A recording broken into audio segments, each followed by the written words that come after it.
CMA phone 2 pro ফোনটাকে বলা যায় একটা ব্যালেন্স প্যাকেজ। পারফরমেন্সের দিক দিয়ে, ক্যামেরার দিক দিয়ে, ব্যাটারি ব্যাকআপ, ডিসপ্লে এবং সব দিক দিয়ে আপনিও বলবেন না ফোনটা মোটামুটি ব্যালেন্স। তবে হ্যাঁ, কমতির দিকেও আছে এবং স্টিল ভালো দিকে আছে। তাহলে চলুন জানা যাক ফোনটি কেমন এবং এর স্পেক কী কী থাকছে এবং কেমন হবে অ্যারাউন্ড 30K বাজেটে। ভিডিও শুরুতে বলে রাখি, যদি আমাদের ভিডিওটা ভালো লাগে লাইক করে চ্যানেলটা অবশ্যই সাবস্ক্রাইব করবেন।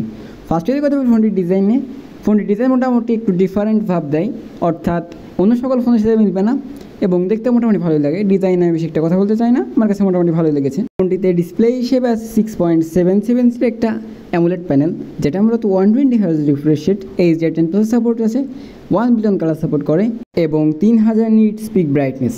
ফোনটির ডিসপ্লে দেখতে মোটামুটি সকলের কাছে ভালো লেগে যাবে এবং ডিসপ্লেটাকে আপনিও বলতে বাধ্য হবেন যে না বাজেট অনুযায়ী ঠিকঠাক আছে এবং পারফেক্টই বলা যায়। ডিসপ্লের বেজেল মোটামুটি ন্যারোর কাতারে থাকে, তবে সিমেট্রিক্যাল না। এখানে সিমেট্রিক্যাল হলে আরও বেশি ভালো লাগতো। সব মিলিয়ে ডিসপ্লেটাকে এক কথায় ভালোই বলা যায়। ফোনটিতে প্রসেসর হিসেবে আছে মিডিয়াটেক ডাইমেনসিটি 7300। ফোনটি যেহেতু আনঅফিসিয়াল, সেখানে প্রসেসর সেকশন একটু কম দিয়ে বলা যায়। এখানে 7 Gen 3 দিলে অবশ্যই ভালো হতো, তবে এটাকেও খারাপ বলা যায় না। ফোনটিতে পাবজি সর্বোচ্চ 120 FPS প্লে করা যায়, আর এটা কিন্তু একটা অসাধারণ বিষয়, কারণ ভালো ভালো ফোনে পাবজি 120 FPS প্লে করা যায় না। সেখানে এই ফোনটায় পাবজি 120 FPS প্লে করা যায় এবং স্মুথ একটা রেজাল্ট পাওয়া যায়।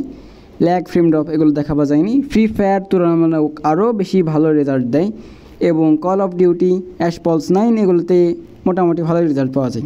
তো সব মিলে ফোনটির প্রসেসর সেকশনকে একদম খারাপ বলা যায় না। ফোনটিতে ক্যামেরা হিসেবে আছে রাইডের 3টে camera. Main camera 50 megapixel telephoto zoom lens এবং 8 মেগাপিক্সেলের ultra wide sensor. Front facing camera 16 megapixel.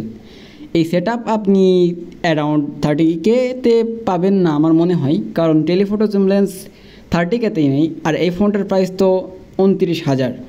So camera set up দেখে বুঝতে পারছেন যে ছবির কোয়ালিটি অবশ্যই ভালো হবে। ফোনটার ক্যামেরা ছবির কোয়ালিটি অতটাও ভালো পাইনি যতটা আমার আশা ছিল, তবে ভালো। হাইলাইট লো লাইট ব্যালেন্স করে ট্রাই করে।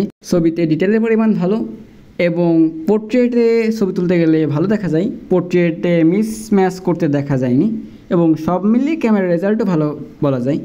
ভিডিওটা ওয়েট করা যায় সর্বোচ্চ 4K 30 FPS।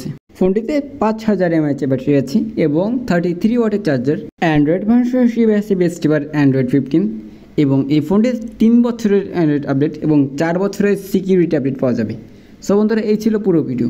ফোনটা মোটামুটি 29,000 টাকায় ব্যালেন্স একটা প্যাকেজ বলা যায়, কারণ মোটামুটি সব দিক থেকেই ফোনটা একদম পারফেক্টই বলা যায়। এই ছিল পুরো ভিডিও। ভালো লাগলে লাইক করে চ্যানেলটা সাবস্ক্রাইব করে দেবেন। দেখা হবে নতুন ভিডিওতে।